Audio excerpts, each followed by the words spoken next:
Nakaupo po. Pero tumayo kayo.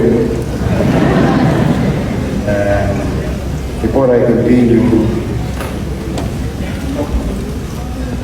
I think it's fitting to remember those people or individuals. The reason behind why we are here together. And in our own little way, as Manileños, knowing Manilans, hindi matitigas ang leg natin. Marunong tayong lumingon sa ating paraan, sa ating dinanan, at mga taong katulad. Kaya po sa lahat ng magulang na nandito, pag-aaral, guro, Board of Regents, everyone here, di kaya po tumayo tayo sa clip.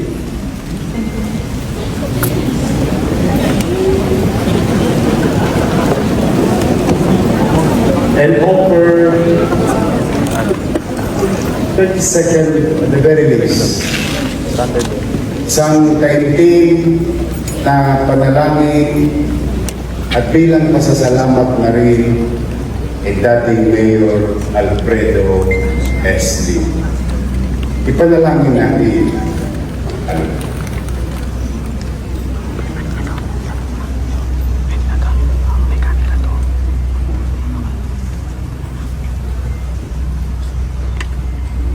Ay taus-puso kong inaalala at pinasasalamatan si dating Mayor Alfredo S. Lim. Without him, there is no such thing as City College of Manila, now Universidad de Manila.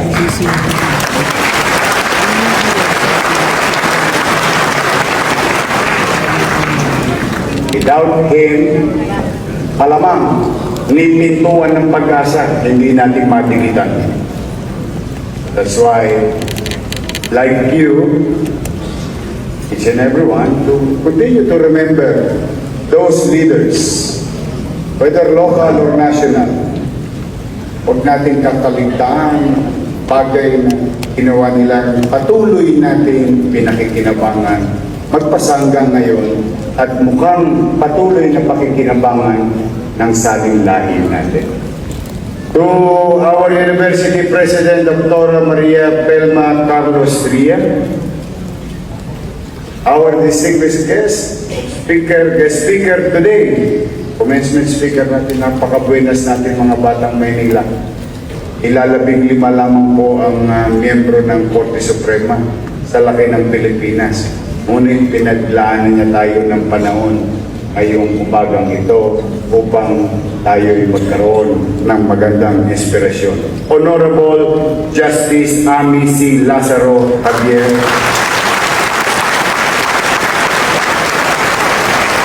Associate Justice of the Supreme Court of the Philippines. To our beautiful Vice Mayor, Chi Atienza,